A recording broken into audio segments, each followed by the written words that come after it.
로마서 6장 3절 4절 두 절입니다. 같이 읽겠습니다. 시작. 무릇 그리스도 예수와 합하여 세례를 받은 우리는 그의 죽으심과 합하여 세례를 받은 줄을 알지 못하느냐. 그러므로 우리가 그의 죽으심과 합하여 세례를 받음으로 그와 함께 장사되었나니 이는 아버지의 영광으로 말미암아 그리스도를 죽은 자 가운데서 살리심과 같이 우리로 또한 새 생명 가운데서 행하게 하려 함이라. 아멘.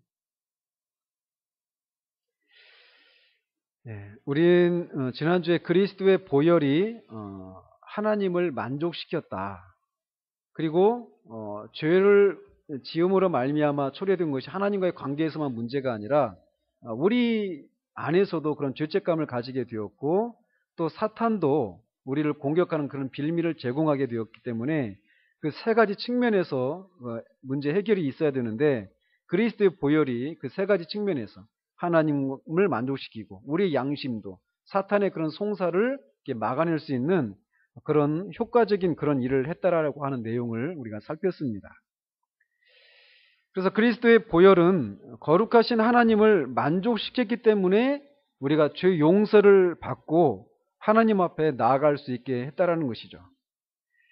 우리의 양심의 송사와 사단의 참소가 있을 때에도 우리는 그리스도의 보혈이 우리의 모든 죄, 하나하나의 그런 낱낱의 그런 모든 죄를 깨끗하게 했기 때문에 하나님 앞에 나아갈 수 있다라고 하는 내용을 살폈습니다. 그래서 이제 오늘은 이제 그 다음 단계라고 할 수 있습니다. 우리가 그리스도의 보혈의 공로를 믿으면 죄에 대한 형벌을 더 이상 받지 않게 됩니다. 죄에 대한 죄의 형벌에 대해서 어떤 책임을 더 이상 죄책감을 가질 필요가 없게 돼요. 왜? 그리스도의 피가 그걸 모두 만족시켰으니까. 근데 문제는 이제 그 다음 단계입니다. 이렇게 우리가 그리스도의 피의 공로를 믿고 죄의 용서를 이렇게 받고 나면 우리 안에서 일어나는 심정 중 하나가 무엇이냐면 하나님을 기쁘시게 해드리고 싶은 마음이 일어납니다.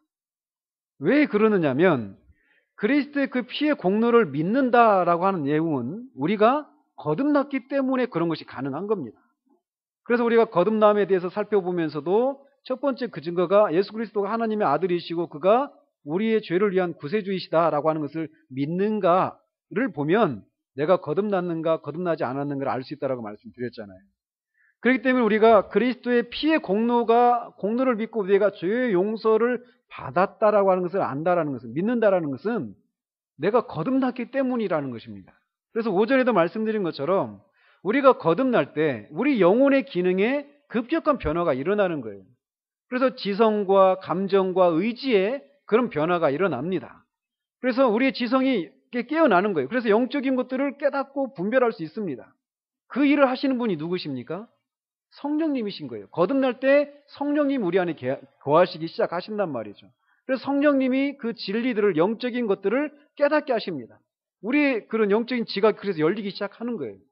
그러면서 우리의 감정도 거기에 따라 그 깨달은 진리에 대해서 우리의 감정도 반응하는 일들이 있게 됩니다. 그래서 하나님을 사랑하고 그리스도를 사랑하고 그리스도 안에 속한 형제들을 사랑합니다. 감정적인 그런 변화들이 일어나는 것이죠. 또 의지에서도 변화가 일어나는 거예요. 지금까지는 하나님의 뜻을 따라서 살고 싶지 않았습니다. 그렇죠? 우리가 구원받기 전에는 그랬단 말이에요. 그래서 내 뜻대로 살고 싶은 거였죠.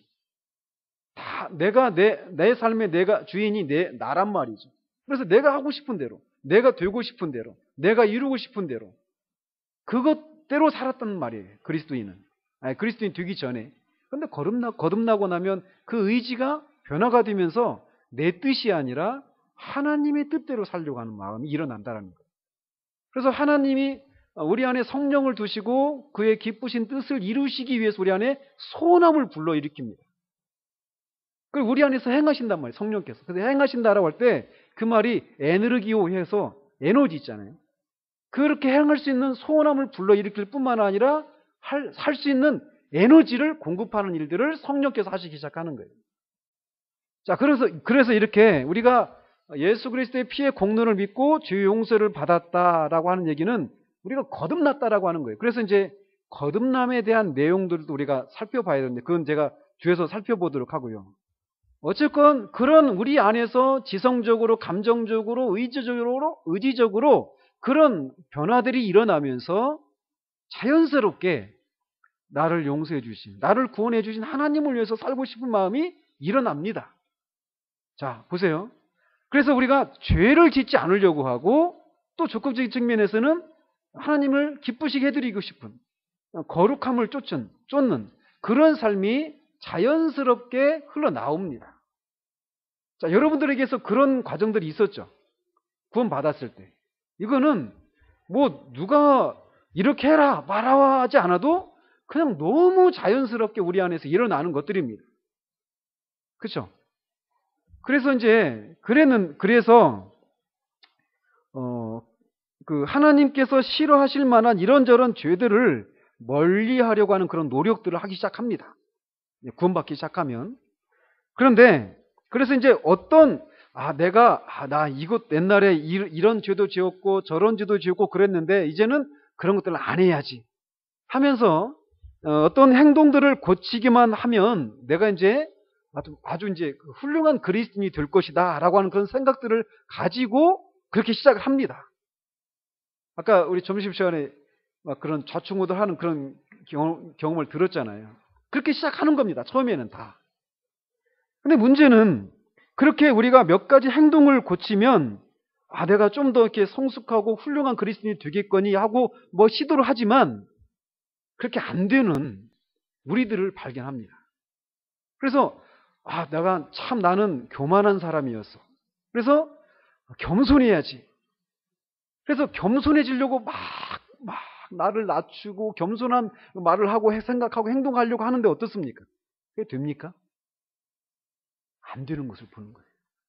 아이들한테 막 거친 말 쏟아내고 막 이렇게 함부로 대했던 이런 것들이 이제 막 마음에 갇히게 옵니다. 그래가지고 죄송합니다. 여러분들 막 얘기는 그래가지고 그거를 안 하려고 오늘은 내가 막 다짐을 하고 이걸 안 하려고 막 애를 쓴단 말이에요. 근데 그게 계속 유지되던가요? 안 되죠. 아마 지금도 그럴 거예요. 남편에게 내가 지금까지 참 남편을 그냥 돈 벌어다 주는 그런 기계처럼 돼 있구나. 이런 자책이 들면서 정말 한 영혼으로 내가 남편을 사랑해야지. 이런 마음을 품는단 말이에요. 좋은 마음입니다. 근데 뭐 좀만 어떤 이 자기 안에 어떤 그런 뭐 좀 자기가 어떤 손해 볼 만한 또는 자기 자존심을 건드는 어떤 이런 것들이 있으면 금방 또 그 마음이 싹 싸늘하게 식어져 버리고 또 실패하는 그런 모습을 봅니다. 다 마찬가지예요. 뭐 청년들도 마찬가지예요. 이런 식으로 애를 쓰려고 죄를 짓지 않으려고 막 하는데 어떤 문제들을 고쳐보려고 하면 할수록 우리 마음속 깊은 곳에 그렇게 하지 못하게 만드는 그 무엇이 있다라는 것을 결국은 발견합니다. 하나님이 저를 이렇게 다루시는 과정 가운데 정말 죄송합니다. 음란한 문제를 막 다루시는 거예요. 근데 아무리 그거를 떨치려고 애를 쓰면 쓸수록 더 그 생각이 막 더 일어납니다. 아무리 애를 써도 안 돼요. 남을 사랑하는 문제, 남을 미워하는 문제가 하나님의 마음에 고통을 주는 것이구나. 아픔을 드리는 거구나. 이걸 생각하고 미워하지 않고 사랑하려고 막 애를 씁니다. 그런데 막 제가 지난주에도 말씀드렸잖아요. 막 저희 부장님이 어찌나 그렇게 미운지 진짜 막 살인하고 싶을 정도로 그렇게 미워지는 거예요. 내가 이러면 안 되는데. 이런 생각을 하면서 막 미워하지 않고 사랑하려고 하는 그런 노력을 하는데도 어쩜 그렇게 더 미운 짓을 하는지 제가 볼 때. 그러면서 뭐 그 상대방을 아무리 사랑하려고 해도 안 되는, 그리고 실패하는 그런 저를 발견하는 거죠. 세상을 사랑하지 않으려고 합니다. 하나님이 주신 것으로 만족하면서 감사하면서 살려고 합니다. 근데 자꾸 이것도 없고 저것도 없고 저것 있었으면 좋겠고 하면서 사상을 향해서 여전히 막 흘러가는 우리 자신을 발견한단 말이에요.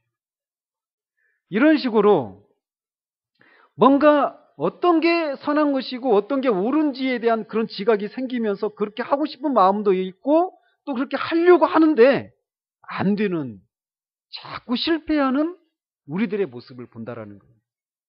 아마 지금도 그런 상황 가운데 있을 수 있습니다. 그래서 마치 우리 마음이 막 전쟁을 치르고 있는 것 같은 그런 모습을 봐요. 그래서 막 때로는 막 우리 의지를 막 발휘해가지고 막 해보려고 하다가 또 실패하면 낙심해가지고 완전히 딱 주저앉아 버리는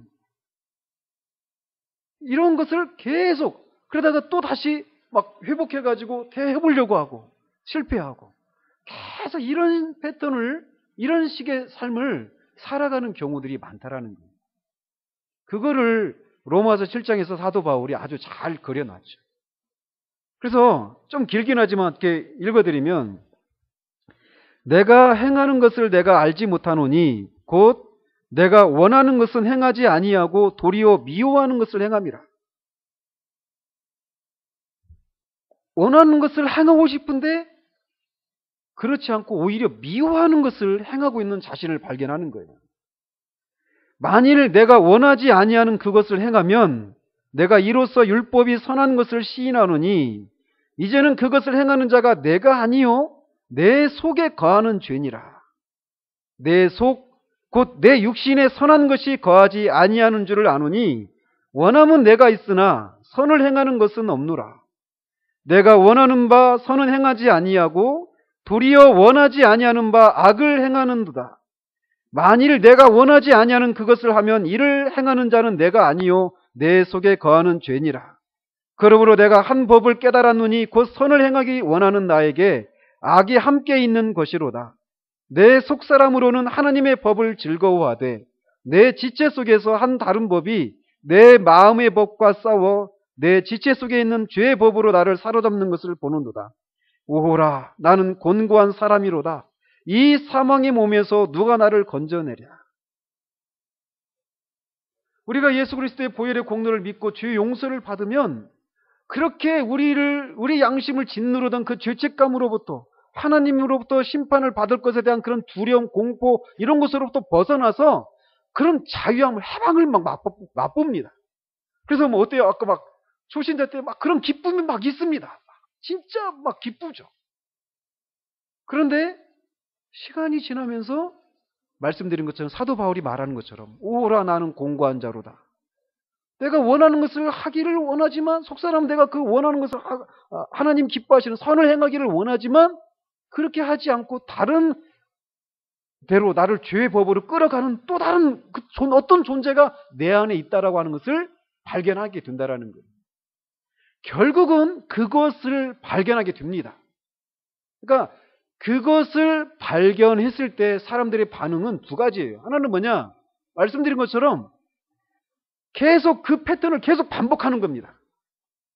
이거를 맞닥뜨려서 여기로부터 이제 그 문제를 다루려고 하는데, 나를 계속 선을 행하지 못하도록 만드는 사도 바울이 말하는 내 속에 거하는 죄.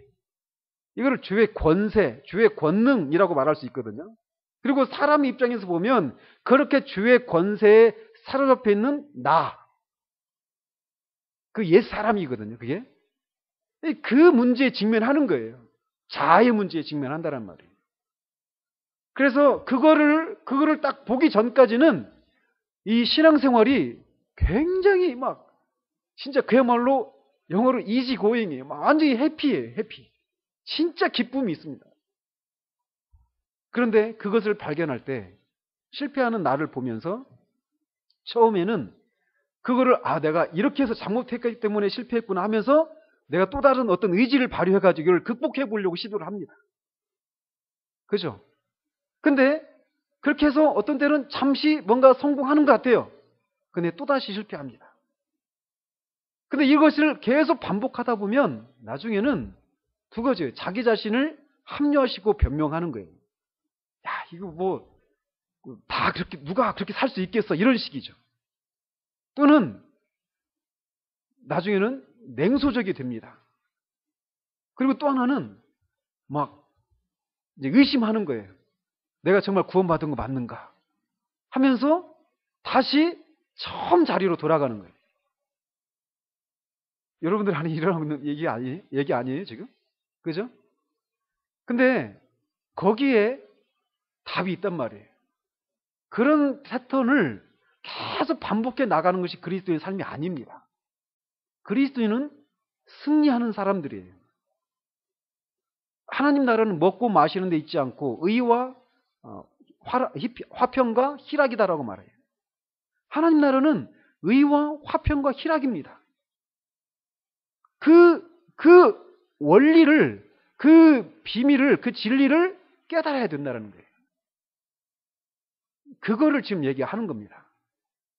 그래서 결국 문제가 되는 건 뭐냐면 다양한 종류의 어떤 죄된 행동을 하게 만드는 이 우리 안에 있는 근본적인 어떤 장애가 있다라는 것을 결국 발견하게 된다는 거예요. 그게 문제라는 겁니다. 그게. 그래서 그것을 사도 바울은 내 속에 거하는 죄다 이렇게 말을 해요. 이것을 다른 말로는 죄의 권세, 권능이라고 얘기를 합니다. 아까 말한 것처럼 그런 죄의 권세에 사로잡히는 나의 입장에서 보면 옛사람이라고 부르는 겁니다. 그래서 우리가 저지른 죄된 행동들에 대한 형벌, 즉 죄책으로부터 해방이 되어야 할 뿐만 아니라 우리로 하여금 이렇게 죄를 짓게 만드는 죄의 권세로부터도 해방이 되어야 한다는 거예요. 오늘 다루려고 하는 게 이겁니다.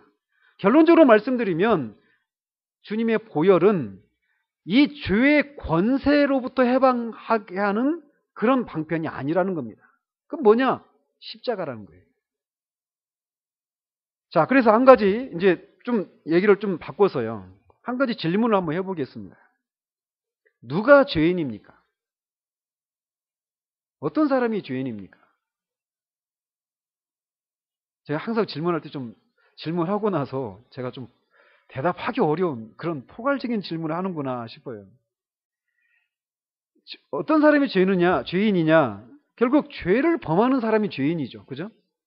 이런 대답을 들으려고 물어봤으니 얼마나 여러분이 답하기가 어렵겠습니까? 죄를 범하는 사람이 죄인입니다. 그죠? 그러면 한 가지 더 질문해 볼게요. 그러면 그 사람이 죄를 범하기 때문에 죄인입니까? 아니면 그가 죄인이기 때문에 죄를 범합니까? 성경의 입장은 그가 죄인이기 때문에 죄를 범한다. 이런 입장입니다. 그러니까 죄를 범할 수밖에 없는 그런 존재이기 때문에 죄를 범한다라는 거예요. 이 사실을 아는 것이 굉장히 중요합니다.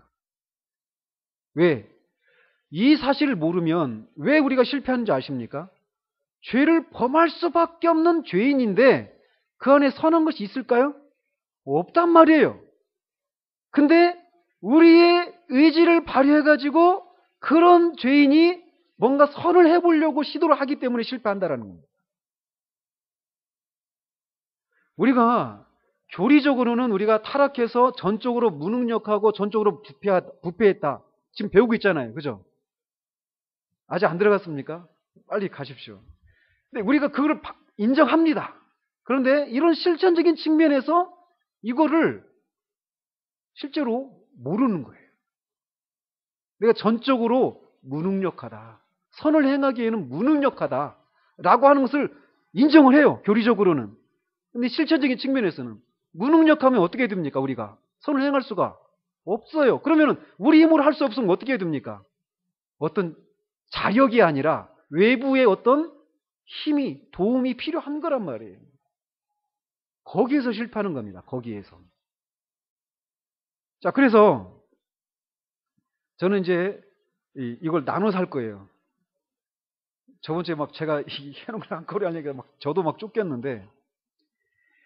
그래서 우리가 알아야 될 건 뭐냐면 그가 어떤 사람이 죄를 범한다라고 하는 사실은 그가 이미 죄인이다라고 하는 것을 증명해 주는 것에 불과합니다. 그죠? 그래서 이런 생각을 할 수 있어요. 뭐냐면 이 죄를 범하지 않으면 그 사람은 죄인이 아닙니까? 아니란 말이에요. 우리는 죄를 범하지 않고 있어도 아담의 후손이고 그래서 역시 죄인이라는 겁니다. 그래서 구속이 필요한 존재라는 거예요. 그래서 세상에는 악한 죄인도 있고 우리가 죄인이다 하면 벌써 부도덕함, 악함 이걸 생각하잖아요. 그죠? 그런데 그렇게 악하고 부도덕한 죄인이 있는가 하면 사람들 보기에는 악하지 않고 도덕적인 착하고 도덕적인 그런 죄인도 있을 수 있다는 거예요. 그러니까 여기 그 로마서 7장에서 사도가 그러잖아요. 내 육신에 선한 것이 거하지 않는다. 이렇게 고백하잖아요. 우리가 그 갈라디아서 5장에 육신의 정욕을 쫓지 말고 뭐 어떻게 짜라고 뭘 쫓으라고요? 성령의 소욕을 쫓으라 이렇게 얘기합니다. 그래야 성령 열매를 맺는다라고 말씀하십니다. 그래서 육체의 소욕을 쫓지 않는다라고 말할 때 우리가 생각하는 게 음란과 투기와 미움과 다툼과 막 수근수근됨과 분리됨과 이런 것들 막 얘기하거든요. 다 그거 다 육신의 소욕이다. 이게 딱 바로 오잖아요. 그죠? 그런데 우리가 어떤 선하다고 생각하는 것들 있잖아요. 도덕적인 가치가 있는 것들. 이것도 다 육신의 소욕에 해당됩니다. 성령의 소욕이 아닌 것은 다 육신의 소욕이에요. 그래서 우리가 좀 더 이렇게 제가 좀 여유가 있습니다. 그 교회 안에서도 사람들을 교회 일꾼으로 쓸 때 어떤 선생님이 이제 그 사회에서도 뭐 학교 음악 선생님이다. 그러면 그 사람이 예수님 믿으면 이제 예수님 믿겠다고 왔어요, 교회 안에. 그러면 그 사람을 교회에서 일꾼으로 세울 때 어디다 세울까요? 음악 선생님이라니까요. 그죠? 성가대나 뭐 찬양 인도하는 이런 사람으로 곧장 세우겠죠. 그죠? 사회생활 하면서 뭐 이렇게 격리 업무를 한다. 그런 사람이에요. 그럼 어떤 일에 세우겠습니까? 재정만. 그죠? 그 생각 속에 어떤 생각이 있느냐면 우리가 타고난 그런 그 본성에서 나오는 것들이잖아요. 그런 일들은. 그죠? 그런 직업들은 그런 일을 하는 것이. 근데 우리의 이 육신에 선한 것이 없다라고 하는 이 사실들을 우리가 제대로 안다라면 그런 식으로 사회 생활하면서 어떤 직업이 그런 직업이기 때문에 곧장 하나님 나라에서도 그 직업이 바로 즉각적으로 하나님을 섬기는데 바로 그렇게 똑같이 유효하다. 어떤 효과가 있을 것이다. 이런 생각을 많이 한단 말이에요. 근데 우리가 기억해야 될 것은 우리 육신 안에 선한 것이 없다라는 거예요. 그래서 우리 안에서 모든 것이 다 갱신되어지고 우리 힘과 우리의 능력이 아니라 성령을 따라서 살아야만 된다라고 하는 이 생각이 아니면 그런 생각을 가지지 않은 그런 상태가 아닌 사람을 그냥 사회 직업이 그러기 때문에 그런 일을 관련된 그 교회 안에 일들을 맡겨놓으면 항상 그렇게 해오기 때문에 교회 안에 사단이 나는 거예요. 어쨌건 세상에는 이렇게 도덕적인 죄인도 있고 부도덕적인 죄인도 있습니다. 그리고 선한 죄인도 있고 악한 죄인도 있다라는 거예요. 이 선과 도덕이다 할 때 이 개념은 그냥 세상에서 보는 그런 개념입니다. 아시겠죠? 자, 그래서 우리는 다 똑같이 죄인들이라는 거예요. 아주 도덕적으로 아주 높은 수준의 삶을 살아가는 사람이든 아니면 아주 비천한 삶을 살아가든 단적인 예가 그래서 우리가 그 요한복음 3장 살펴봤잖아요. 니고데모 같이 아주 도덕적이고 종교적인 모든 사람의 존경을 받는 그 사람도 거듭나야 되는 죄인이라는 거죠.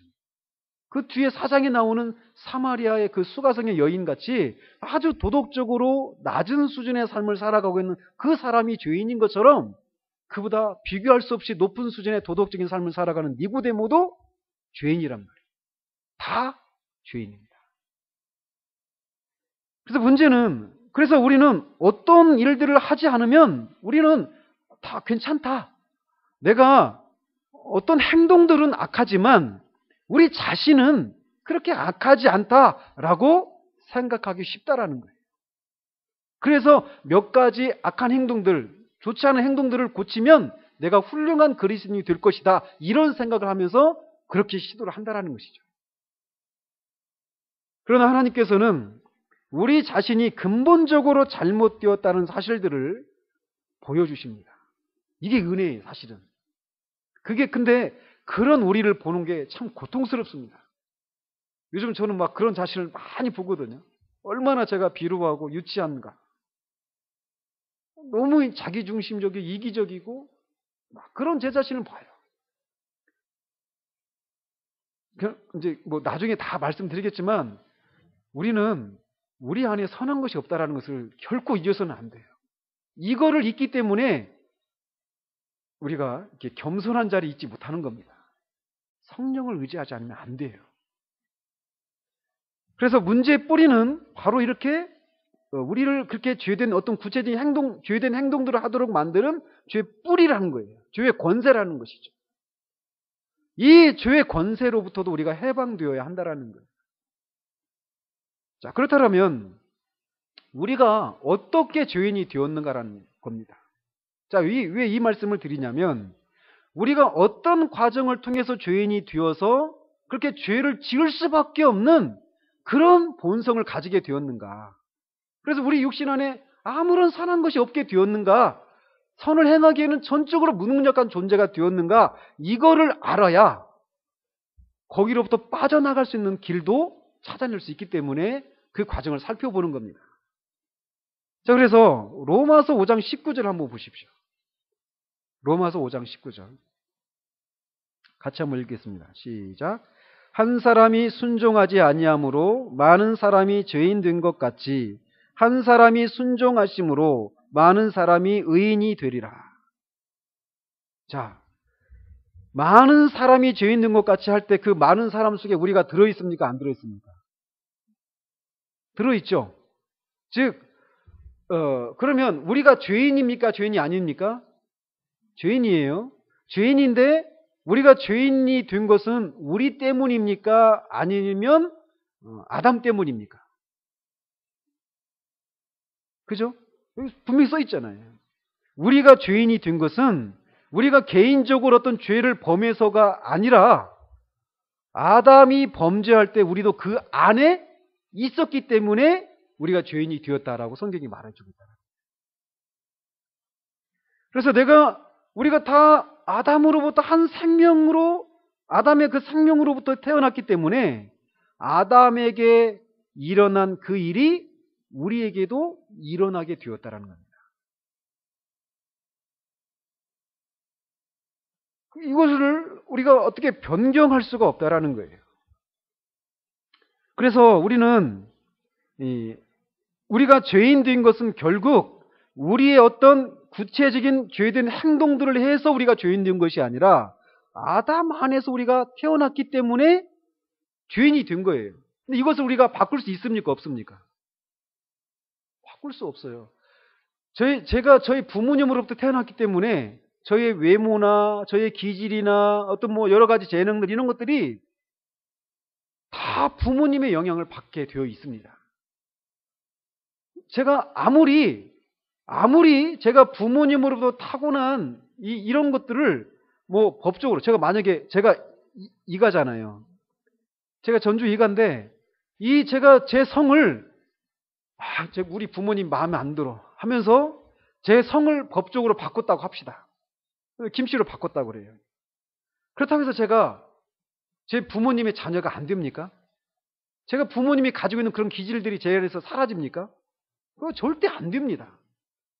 그러니까 이거 출생으로부터 유전적으로 제가 받은 것이기 때문에 이거는 제가 그거를 어떤 노력으로도 어떻게 할 수가 없는 그런 부분이라는 거예요. 그래서 문제는 출생에 있는 겁니다. 출생에. 태어남에 있는 거예요. 내가 죄인이 된 것은 내가 아담에게서 출생했기 때문이라는 겁니다. 그래서 우리가 죄인이 된 겁니다. 그래서 우리는 본질적으로 하나님께서 작정하셨던 그런 것과는 다른 족속에서 나온 사람들이 되어버리고 만 거예요. 타락으로 말미암아서 아담의 인격에 근본적인 변화가 일어나게 되었습니다. 그 결과 하나님을 본질적으로 기쁘게 할 수 없는 그런 죄인이 되어버린 거예요. 아담이. 그래서 그 아담으로부터 태어난 우리도 그냥 어떤 외적인 어떤 그 육체적이고 어떤 생물학적인 그런 것만 우리가 유전받은 것이 아니라 우리 안에 있는 이 내부의 어떤 성격, 이런 본성, 이런 것까지도 아담으로부터 타고나게 되었다라는 겁니다. 그래서 우리가 죄인이 된 겁니다. 그래서 이걸 한번 생각해 보셔요. 만약에 어제 그 집사님 그런 말씀 하셨잖아요. 만약에 결혼 전에 거듭났으면 집사님이 어떻게 했을까? 이렇게 질문했다 그랬잖아요. 그럼 결혼 안 했겠지. 당신하고 이런 얘기했죠. 옆에서 민정이가 그럼 우리는 이렇게 물어보잖아요. 그런 거 한번 생각해 보셔요. 만약에 여러분의 한 3대, 4대 부모, 그 할아버지나 할머니가, 할아버지가 그분들이 한 10살도 되기 전에 돌아가셨다면 여러분들 우리 여기 있을까요? 있을 수가 없죠. 그죠? 그래서 우리의 부모 그 몇 세대, 우리 부모 또 그 이후의 부모 다 그 부모들이 경험한 것이 지금의 나와 밀접하게 연결이 돼 있는 거예요. 그죠? 아름다운 인생 거기서도 말하는 게 그런 내용이잖아요. 그 사람이 존재하지 않았다라면 완전히 다른 삶이 펼쳐지는 겁니다. 즉 그런 것처럼 우리 개개인의 경험도 아담이 경험한 것과 밀접하게 관련이 되어 있다는 거예요. 자, 그렇죠? 그래서 아무도 나는 아담이 그 에덴 동산에서 선악을 알게 하는 과실을 따먹을 때 나는 거기 없었습니다. 근데 왜 내가 아담의 그 빠진 그 상황, 비참한 상황 가운데 내가 왜 있어야만 합니까? 이렇게 말할 수가 없다라는 거예요. 아무도. 우리는 모두 아담의 죄에 관계되어 있습니다. 왜? 아담이 그렇게 할 때 우리도 그 안에 있었다라는 거예요. 그래서 그의 범죄의 결과로 그 아담에게 생긴 그 모든 것인 즉 죄인의 본성, 이거를 죄인의 본성인 그 아담의 본성, 이거를 우리도 이제 받게 되었다라는 겁니다. 그래서 그 안에 그런 죄의 근성이 있기 때문에 그 죄된 성품이 그 안에 있게 되었기 때문에 우리도 그렇게 되었다라는 거예요. 그러니까 많은 사람들이 이 부분에서 분명하지 않으면 아담 안에서의 반대 입장이 있는 것이 뭐죠? 그리스도 안에서예요. 그러니까 아담 안에서를 이해하지 못하면 그리스도 안에서도 이해가 안 됩니다. 왜요? 아담이 그 범죄할 때, 또 그리스도께서 십자가에 달려 죽으셨을 때 우리 아무도 없었거든요, 그 안에. 그때 그 현장이 없었단 말이에요. 그렇기 때문에 이 두 입장을 바르게 이해하고 그것이 바로 나한테 해당되는 것이다라고 하는 것을 믿고 인정하는 것이 아니면 구원에 이룰 수가 없는 거예요. 이렇게 아담 안에 우리가 있었다라는 겁니다. 그래서 우리가 우리의 문제가 우리의 어떤 행동에 있지 않아요. 우리의 구체적인 어떤 행동들, 아이들한테 뭐 하고, 뭐 거짓말하고, 어떤 도덕적인 어떤 잘못하고, 이런 행동에 어떤 문제가 있는 것이 아니라 혈통의 문제가 있다는 거예요, 결국. 아담의 혈통 안에 우리가 있기 때문에 그런 문제들을 야기할 수밖에 없다는 겁니다. 그래서 우리가 우리의 혈통을 바꾸지 않는 한 해방을 받을 수 있는 길이 없다는 겁니다. 자, 여기까지 되죠. 그래서 이제 이 5장 19절에서 아까 읽은 것처럼 한 사람이 순종하지 아니함으로 많은 사람이 죄인 된 것 같이, 이게 아담 안에, 그래서 아담 안에서 모든 사람이 죄인이 되었습니다. 그런 것처럼 한 사람이 순종하심으로 많은 사람이 의인이 되리라. 여기서 한 사람은 또 누굽니까? 그리스도이시죠. 그죠? 그래서 아담 안에서 우리는 아담에 속한 모든 것을 받는 것처럼 그리스도 안에서 그리스도께 속한 모든 것을 받는다라는 겁니다. 우리도. 그래서 그리스도인은 아담 안에서와 그리스도 안에서라고 하는 이 개념을 이해를 해야 돼요.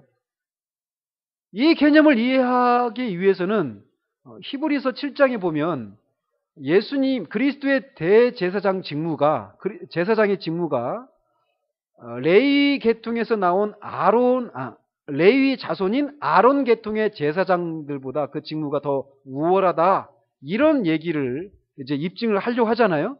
그러면서 예를 드는 게, 등장하는 인물이 누굽니까? 멜기세덱이죠. 이 멜기세덱은 누구냐? 우리 주 그리스도의 그 제사장 직무는 멜기세덱의 반차를 좇은 것이라는 거예요. 근데 이 아론 계열의 제사장들의 직무는 누구의 반차를 좇은 겁니까? 아론의 조상이 누구예요? 레위잖아요, 레위. 그죠? 그러니까 결국 이 멜기세덱이 레위보다 높다, 더 우월하다, 이게 입증되면 멜기세덱의 반차에 있는 그리스도의 직무가 레위의 반차에 있는 아론 계열의 그 제사장의 직무보다 더 우월하다는 것이 입증이 되겠죠. 그래서 얘기를 하는 겁니다. 그래서 나온 게 아브라함이죠. 그때까지는 아브라함이 자기 조카 롯을 그둘라오멜 네 개국 연합군이 포로로 잡아갔을 때 318명의 그 용병을 이끌고 가서 동명국과 함께 구해 오잖아요. 구해 오는 올 때 두 인물을 만나죠. 한 인물은 소돔 왕입니다. 그죠? 소돔 왕. 그리고 또 한 사람이 멜기세덱이에요. 멜기세덱 얘기를 하려면 또 길어지니까 제가 그냥 여기 관련해서만 말씀드릴게요. 그래서 멜기세덱이 이렇게 와서 아브라함에게 이렇게 말하잖아요. 지극히 높으신 여호와가 너에게 그 승리를 주신 하나님을 여호와를 찬양한다, 이런 메시지를 하잖아요. 그 메시지를 통해서 아브라함이 그 전쟁에서 승리한 것은 결국 아브라함이 용병술 때문에 그런 것이 아니라 지극히 높으신 하나님, 그래서 모든 만물을 통치하시고 다스리시는 하나님이 그 일을 너로 하여금 그런 승리를 쟁취하게 했다라고 하는 것을 이렇게 얘기해 주는 겁니다. 그리고 그것에 대한 고백으로 드려지는 것이 무엇입니까? 내가 지금 차지한 그 많은 승리, 그리고 그 승리에 따른 전리품들 있잖아요. 그 전리품들이 누구 때문이라는 것을 아브라함이 고백하는 거예요. 누구 때문이다? 결국 하나님 때문이다. 그것에 대한 고백이 뭡니까? 바로 11조를 드리는 거예요. 그러니까 11조는 10분의 1이지만 나머지 10분의 9는 내 것입니다, 이게 아니라는 겁니다. 그것도 다 하나님의 것이라는 거예요. 그래서 하나님의 것을, 하나님의 것 중에 10분의 1을 대표로 드리는 겁니다. 이게 11조에 들어있는 정신이에요. 나머지는 내 것이 아니라 다 하나님의 것이에요. 그래서 하나님이 내가 이거 쓰겠다 하시면 기꺼이 드려야 되는 겁니다. 물질뿐만이 아니죠. 모든 것이죠. 우리의 존재 전체를. 자, 아무튼 그때 아브라함이 멜기세덱에게 11조를 드렸습니다. 그리고 멜기세덱이 아브라함을 축복하죠. 높은 자가 낮은 자에게 축복하는 게 맞잖아요. 그럼 누가 높은 자입니까? 아브라함입니까? 멜기세덱입니까? 멜기세덱이죠. 근데 그때 히브리서 기자가 멜기세덱에게 아브라함이 11조를 드릴 때, 그리고 멜기세덱부터 아브라함이 축복을 받을 때, 즉 높은 자인 멜기세덱으로부터 낮은 자인 아브라함이 축복을 받고 11조를 드릴 때 레위는 어디 있었다고 합니까? 아브라함의 허리에 있었다라고 말합니다. 그러니까 아브라함 행동을 하고 멜기세덱이 하고 있을 때 레위는 아직 태어나지도 않았어요. 레위는 누구냐? 아브라함의 아들이 누구죠? 이삭입니다. 이삭의 아들이 누굽니까? 야곱입니다. 야곱의 아들 중에 세 번째 아들이 레위예요. 그러니까 자기 조상의 지금 3대 위의 그 할아버지가 그렇게 레위는 태어나지도 않았죠. 근데 그런 레위도 아브라함 안에서 멜기세덱에게 11조를 드린 거다. 이렇게 해석을 하잖아요. 그게 아담 안에 있었다라고 하는 것과 그리스도 안에 있었다라고 하는 것을 이해하는 어떤 단초가 된단 말이에요. 그래서 우리가 실제적으로 아담이 그 타락할 때 우리가 그 현장이 없었어요. 마치 아브라함이 11조를 드릴 때 그 현장에 레위가 없었던 것처럼 존재 자체가 없었죠. 아예. 그랬는데도 레위가 아브라함 안에서 멜기세덱에게 11조를 드린 것이다 라고 그렇게 성경 기자가 말하는 것처럼 똑같은 얘기를 하는 겁니다. 그래서 우리가 그리스도 안에서라고 하는 말도 다 같은 맥락이에요. 자, 그래서 아브라함은 믿음의 식구의 머리로서, 믿음의 조상으로서 자기 안에 뒤에 딸린 믿음의 그 자손들 모두를 포함하고 있었다는 그 행동 속에. 그죠? 그래서 아브라함이 멜기세덱의 11조를 바쳤을 때 그 뒤에 태어날 그 모든 식구가 아브라함 안에서 멜기세덱에 바쳤다라는 거예요. 개인적으로 바치지를 않았습니다. 아브라함이 있었기 때문에 아브라함이 그의 10분의 1을 드렸을 때 그 자손들도 함께 거기에 다 포함되어 있었다라는 거예요. 그래서 아담 안에서 모든 사람이 그렇게 다 잃어버린 바 되었지만, 그래서 한 사람의 불순종으로 인해서 모두가 죄인이 되었습니다. 그래서 죄가 들어왔고, 죄로 인해서 사망이 들어왔고, 계속 전 인류에 아까 오전에 살펴본 것처럼 죽음이 모든 인류의 왕노릇하면서 일생의 죽기를 두려워하면서 종노릇하며 사는 그런 현실이 되게 된 거예요. 그런데 거기에 한 줄기 빛이 들어왔다는 것이죠.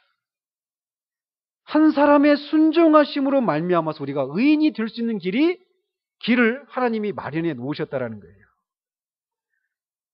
그래서 죄가 죽음에 이르기까지 왕노릇하는 것처럼 은혜가 우리 주 예수 그리스도로 말미암아 영생에 이르도록 의를 통해서 왕노릇하는 그런 길을 마련해 놓으셨다라는 겁니다. 그래서 아담 안에서는 우리가 절망이지만 그리스도 안에서는 소망을 우리가 갖게 된다라는 것이죠. 그래서 하나님은 이제 이거를 안다면, 우리가 아담 안에 있는 것이 무엇이고 그리스도 안에 있는 것이 무엇인지를 안다면 이제 우리로 하여금 어떤 죄된 구체적인 행동을 하게 만드는 우리 안에 있는 그 죄의 뿌리, 권세, 이것으로부터 해방될 수 있는 길이 그리스도 안에 있게 되었다라는 거예요. 그 해방의 방법을 우리 한번 살펴보도록 하면 로마서 6장 1절이 이렇게 되어 있어요. 그런즉 우리가 무슨 말을 하리요? 은혜를 더하게 하려고 죄에 거하겠느냐? 답은 뭡니까? 그럴 수 없느니라. 왜요? 죄에 대하여 죽은 우리가 어찌 그 가운데 더 살리요? 죄에 대해서 죽었답니다. 우리로 하여금 어떤 죄된 행동 하나하나를 하도록 만드는 그 뿌리에 해당되는 죄, 이것에 대해서 우리가 죽었다라는 거예요. 하나님은 우리를 거룩하신 하나님이시기 때문에 더러운 죄에 매여 있는 자녀를 갖고 싶지 않으십니다. 그렇기 때문에 하나님은 우리로 하여금 죄의 지배에서 해방을 받도록 하기 위해서 어떤 준비를 해 놓으셨다라는 거예요. 자, 한번 봅시다. 우리가 아까 말씀드린 것처럼 우리는 죄인으로 태어났습니다. 죄인으로 태어났기 때문에 우리는 어떤 유전으로 말미암아 죄를 제거해 버릴 수가 있습니까? 없습니까? 없습니다. 아담 안에서 태어났기 때문에 우리는 아담으로부터 벗어날 수가 없습니다. 길은 단 하나밖에 없다라는 거예요. 왜? 우리가 아담으로부터 태어나서 죽음의 지배를 받는 죄인이 된 것처럼 여기에서 벗어나려면 우리가 죽는 길밖에는 없다라는 거예요. 죽고 그 아담이 준 그 생명이 아니라 새 생명을 갖는 것이 아니면 그 죄로부터, 죄된 본성으로부터 벗어나는 것이, 해방되는 것이 가능하지 않다라는 겁니다. 죄로부터의 속박은 출생으로부터 말미암아 왔습니다. 그런 것처럼 그렇기 때문에 죄로부터의 해방은 죽음으로 말미암아 오는 것입니다. 바로 이것이 하나님이 준비하신 해방의 방법이에요. 죽음은 해방의 비결이라는 겁니다. 채무자가 빚을 많이 지고 있으면 그 빚으로부터 벗어날 수 있는 길이 뭡니까? 파산 신고하고 그렇게 이렇게 할 수도 있겠죠. 근데 근본적인 해결책이 됩니까? 그 사람이 죽으면 됩니다. 빚 있는 사람들 죽으라는 얘기 아닙니다. 그 사람이 죽으면 그 빚으로부터 해방이 되는 거예요. 하나님이 죄의 권세로부터 우리를 해방시키는 방식도 그런 거라는 겁니다. 우리가 죽는 거예요. 근데 어떻게 우리가 죽습니까? 우리가 어떻게 죽어요? 그래서 어떤 사람들은 이 죄된 본성, 이 죄 있는 생명을 제거해 보려고 애를 쓰는 겁니다. 고행을 하는 거죠. 갖은 고행을 하는 거죠. 굶기도 하고, 막 추위에, 더위에, 사막의 그런 교부들, 막 그런 책들 한번 관련된 책들 한번 읽어보십시오. 그들이 얼마나 끔찍하게 그렇게 막 자신을 쳐서 막 죽여보려고 하는 그런 일들을 했는지. 그러나, 아까도 말씀드린 것처럼 하려고 하면 할수록 더 도무지 제거되지 않는 그것이 있다라는 것을 결국 발견하게 될 거라는 거예요. 결국 우리는 해방은 어디서부터 시작되느냐? 내가 이것을 도무지 할 수 없구나 하면서 완전히 널브러질 때, 거기서부터 이제 해방의 길이 생겨나는 겁니다. 뭔가 해보려고 하는 동안에는 결코 그걸 할 수가 없어요. 자, 오늘 여기까지만 하겠습니다.